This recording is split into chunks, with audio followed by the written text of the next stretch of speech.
سورہ کہف کی بھی بڑی فضیلت ہے. رسول اللہ صلی اللہ علیہ وسلم نے جمعہ کے دن سورہ کہف پڑھنے کی ترغیب دی ہے.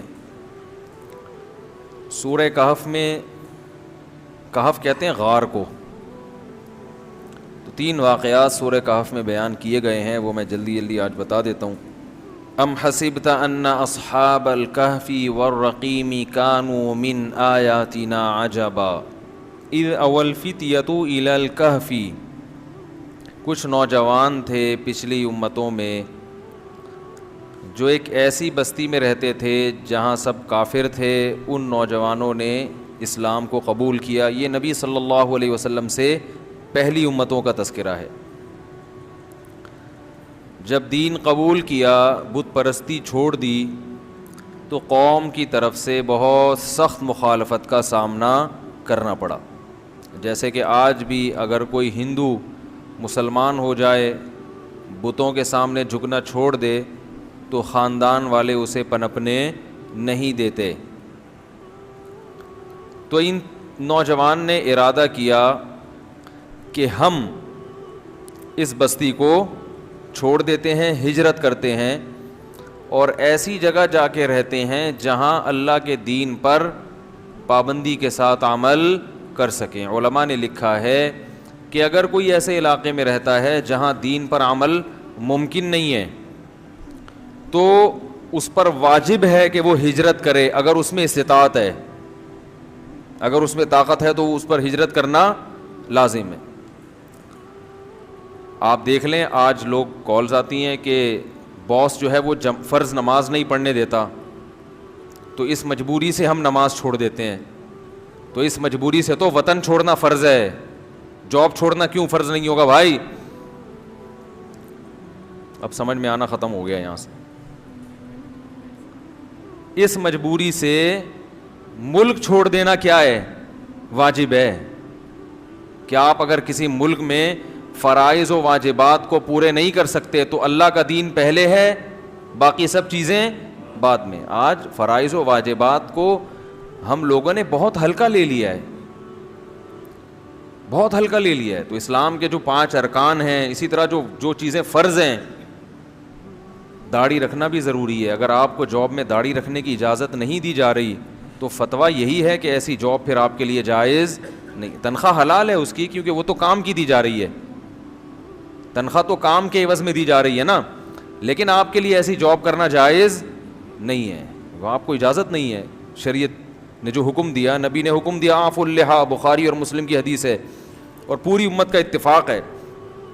لوگ ہلکی چھوٹی چھوٹی باتوں پہ وہ کر دیتے ہیں کہ یار وہ اصل میں جمعے کی نماز نہیں پڑھنے دے رہا تو کیا کریں، مجبوری ہے. تو یہ اجازت نہیں ہے اس کی.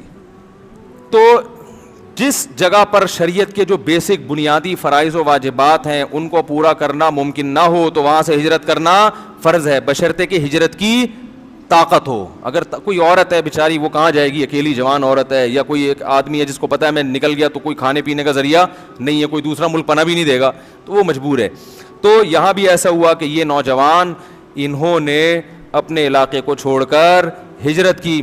تو اللہ کو ان کا یہ عمل اتنا پسند آیا کہ اللہ نے ان کے واقعے کا قرآن مجید میں ذکر کر دیا اور پچھلی آسمانی کتابوں میں بھی. اور اللہ نے کہا کہ ہم تمہاری مدد ایسے کریں گے کہ تم جاؤ گے، دھکے کھاؤ گے، پتہ نہیں کہاں کوئی ملک تمہیں پناہ دے نہ دے، کوئی بات نہیں، تمہیں تمہارے ملک ہی واپس لے آئیں گے 309 سال کے بعد. ٹھیک ہے نا؟ اور اس وقت حکومت تبدیل ہو چکی ہوگی، اسلامی حکومت قائم ہو چکی ہوگی. تو یہی تمہارا ملک تمہارے لیے کیا بن جائے گا؟ خیر کا ذریعہ. تمہیں ہجرت کی بھی ضرورت نہیں رہے گی اور اللہ کی یہ قدرت بھی دنیا کے سامنے ظاہر ہو جائے گی.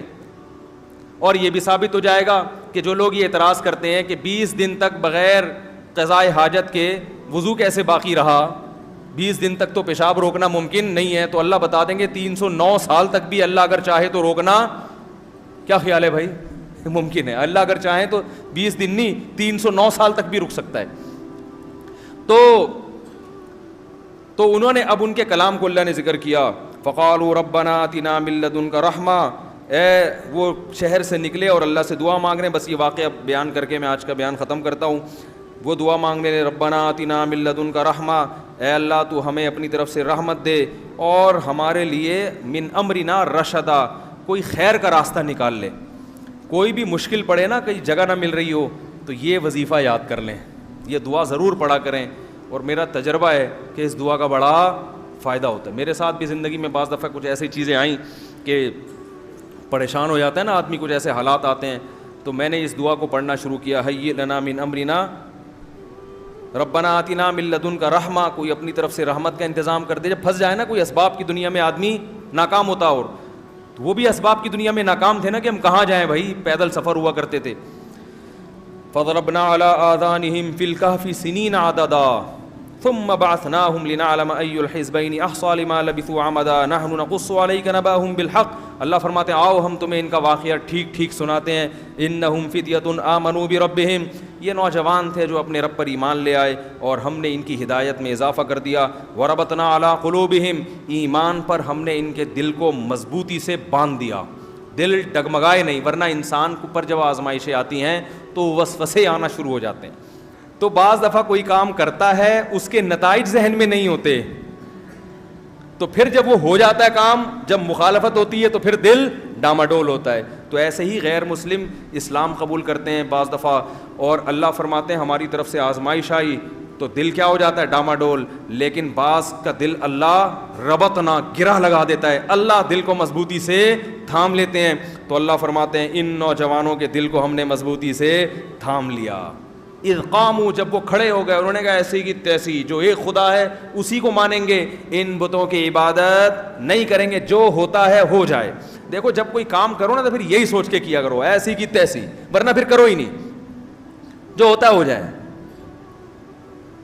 کوئی گولی مار دے گا، کھا لیں گے کوئی گولی، کوئی مسئلہ نہیں. تو یہ سب چیزیں ذہن میں عواقب جو ہے نا اچھی طرح سے ہر چیز کے سوچ لینے چاہیے. تو اللہ تعالیٰ فرماتے ہیں کہ وَرَبَطْنَا عَلَىٰ قُلُوبِهِمْ، ہم نے ان کے دلوں کو مضبوطی سے تھام لیا. اذ قاموا، جب وہ کھڑے ہوئے، فقالوا، یہ کیا ہو رہا ہے اس کو، فقالوا ربنا، تو کہنے لگے ہمارا رب تو وہ ہے جو آسمانوں اور زمین کا رب ہے. لن ندعو من دونہ، اس کے علاوہ ہم کسی کو بھی نہیں پکاریں گے. لقد قلنا اذا شططا، اگر ہم نے اللہ کے علاوہ کسی اور کو پکارا تو یہ تو بڑے ظلم کی بات ہے. اور یہ ہماری قوم نے اللہ کو چھوڑ کر اتنے معبود بنا لیے، ان معبودوں کے برحق ہونے کی ان کے پاس کوئی دلیل نہیں ہے. وَإِذْ اعْتَزَلْتُمُوهُمْ، پھر آپس میں کہنے لگے جب تم نے اس قوم کے دین اور مذہب کو چھوڑ دیا ہے تو فَأْوُوا إِلَى الْكَهْفِ، اب نکلو یہاں سے، غار میں جا کے رہتے ہیں، پھر دیکھیں گے، مشورہ کریں گے کیا کرنا ہے. ابھی تو یہاں سے نکلو غار میں. يَنْشُرْ لَكُمْ رَبُّكُمْ بِرَحْمَتِهِ، اللہ سے امید ہے وہ ہمارے لیے کوئی بہتر فیصلہ کرے گا. جو ہمارے بس میں وہ کرتے ہیں، آگے اللہ پہ چھوڑتے ہیں. تو یہ چلے گئے. وَتَرَى الشَّمْسَ إِذَا طَلَعَتْ تَزَاوَرُ عَنْ كَهْفِهِمْ، قرآن کہتا ہے ہم نے وہ جب سوئے ہیں تو ہم نے ان کو فَضَرَبْنَا عَلَىٰ آذَانِهِمْ، ہم نے ان کے کانوں پہ تھپکی دے کے سلا دیا. لمبا سوئے ہیں، لمبا سوئے ہیں. اور اللہ فرماتے ہیں وَتَرَى الشَّمْسَ إِذَا طَلَعَتْ تَزَاوَرُ عَنْ كَهْفِهِمْ ذَاتَ الْيَمِينِ، سورج اس طرح سے مشرق سے مغرب غروب ہوتا تھا کہ سورج کی تپش ان کو روشنی بھی جائے اور تپش سے، کیونکہ بالکل اندھیرا بھی صحیح نہیں ہے تو روشنی بھی جاتی رہے، مگر ایک زاویے سے، خاص زاویے سے اسی طرح سے روشنی جاتی رہی. وَتَحْسَبُهُمْ أَيْقَاظًا وَهُمْ رُقُودٌ، چہرے پر اتنا روب ان کے ڈال دیا کہ دیکھنے والا سمجھے گا کہ وہ جاگ رہے ہیں، حالانکہ وہ گہری نیند سو رہے تھے. وَنُقَلِّبُهُمْ ذَاتَ الْيَمِينِ وَذَاتَ الشِّمَالِ، اور ہم ان کو کروٹیں بھی دیتے رہے، کیونکہ ایک ہی جگہ پڑے رہیں گے نا تو زمین کیا کر دیتی ہے، کھا جاتی ہے، تو کروٹیں بھی دیتے رہے. وَكَلْبُهُمْ بَاسِطٌ ذِرَاعِهِ بِالْوَصِيدِ، اور ان کا کتا غار کے دروازے پر ٹانگیں پھیلائے بیٹھا ہوا ہے، وہ اسی سٹائل میں بیٹھا ہوا پہرے داری کر رہا ہے. لَوِ اطَّلَعْتَ عَلَيْهِمْ، اے مخاطب اگر تو اس کتے کو دیکھ لیتا تو کیا ہوتا. لَوِ اطَّلَعْتَ عَلَيْهِمْ، ان لوگوں کو اور اس کتے کو، اس پورے منظر کو دیکھتا، لَوَلَّيْتَ مِنْهُمْ فِرَارًا، دیکھ کے ڈر کے بھاگ جاتا. ایسا روب اللہ نے ڈال دیا. وَلَمُلِئْتَ مِنْهُمْ رُعْبًا، اور تجھ پر ان کا روب، اس لیے اللہ نے روب ڈال دیا کہ کوئی ان کو نقصان پہنچانے کی کوشش نہ کرے. وَكَذَلِكَ بَعَثْنَاهُمْ، پھر اللہ نے 309 سال کے بعد ان کو جگایا تاکہ یہ آپس میں سوال پوچھیں. قَالَ قَائِلٌ مِّنْهُمْ كَمْ لَبِثْتُمْ، انگڑائی لے کے اٹھے، پوچھ رہے بھائی کتنا سوئے یار ہم ہیں بھائی، کتنا سوئے ہیں؟ کافی لمبا سو گئے.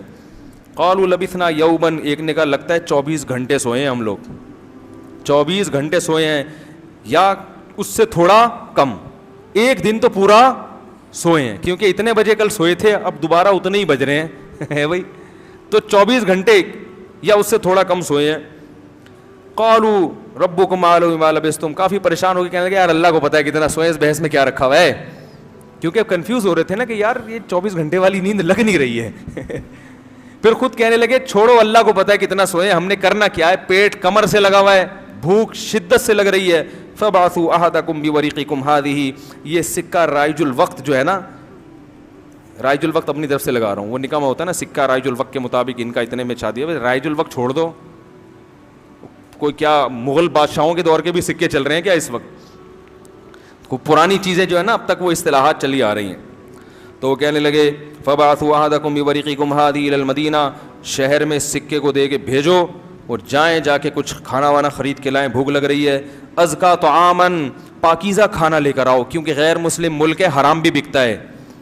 اس سے پتہ چلتا ہے کہ جو غیر مسلم ریاستوں میں رہتے ہیں تو اتنا آسان نہیں ہے وہاں رہنا, آپ کو تحقیق کرنی پڑے گی کہ ہوٹل میں ملنے والا کھانا حرام ہے یا حلال. بعض لوگ کہتے ہیں کھا لو, تحقیق کرنے کی کیا ضرورت ہے بھائی, اس چاکلیٹ ہو سکتا ہے, ہمیں تو نہیں پتہ نا, جب تک پتہ نہیں ہے تو کھا لو, ایسا نہیں ہے. مسلم ملک میں تو ٹھیک ہے حلال ہی ہے, لیکن غیر مسلم ملک میں گوشت کھانے سے پہلے آپ کو تحقیق کرنی پڑے گی, بہت اچھی طرح تحقیق کریں, حلال ہونا ثابت ہو جائے تو کھائیں, ورنہ گوشت کو ہاتھ لگانے کی اجازت نہیں ہے. ہوٹلوں میں گئے ہیں, وہاں جا کے اگر آپ نے دیکھا کہ جناب وہ اسی فرائی پین میں سور بھی بن رہا ہے, اسی میں حلال بھی بن رہا ہے, تو وہ آپ کے لیے جائز نہیں ہے.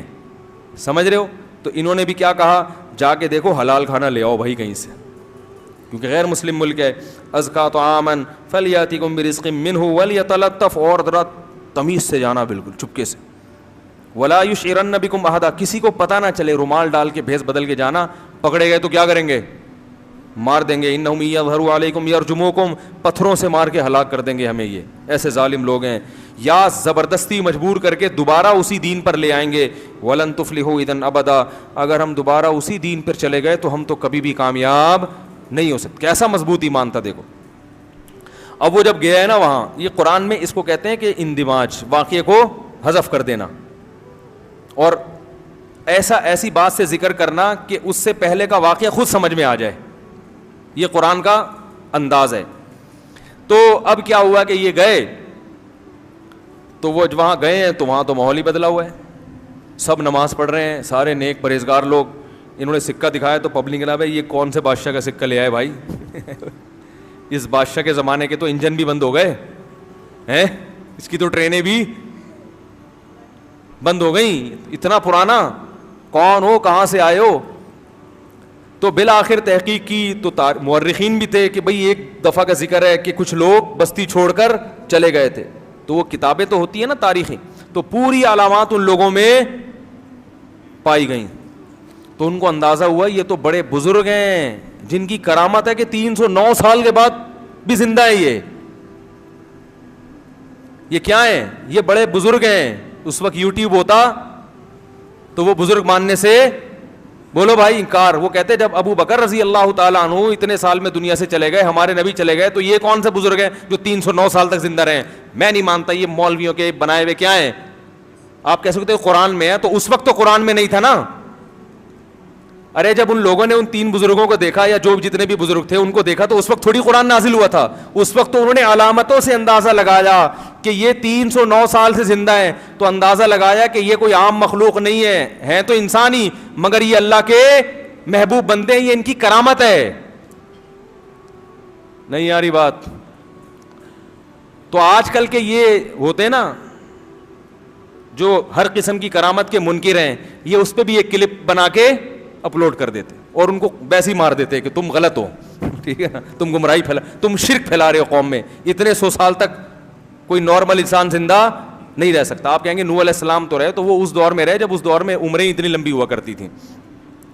اچھا میرے بھائی, سیقولون ثلاثہ, تو یہ اللہ نے واقعہ سنایا کہ دیکھو اللہ نے ان لوگوں کی کیسے مدد کی, اور اس واقعے کو یہودی بھی جانتے تھے اور اس واقعے کو عیسائی بھی جانتے تھے. نبی صلی اللہ علیہ وسلم سے جب یہودیوں نے یہ واقعہ پوچھا تو آپ نے فرمایا کل بتاؤں گا. آپ نے انشاء اللہ کا لفظ نہیں کہا. تو اللہ تعالیٰ نے آپ کو تنبیہ کی کہ جب بھی کوئی اہم کام ہو تو آپ کام سے پہلے یہ کہیں کہ انشاء اللہ، اگر اللہ نے چاہا تو کل بتاؤں گا. تو پیغمبروں کی چھوٹی چھوٹی خطائیں بھی بڑی خطائیں سمجھی جاتی ہیں.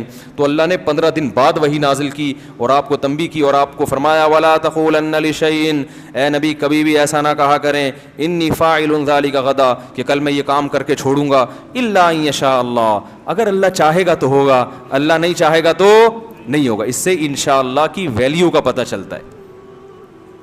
نظر سے بچنے کے لیے ماشاء اللہ، اور جزم کے ساتھ کوئی کام کرنا ہے جو آپ چاہتے ہیں کہ ہو جائے تو اس کے لیے انشاءاللہ.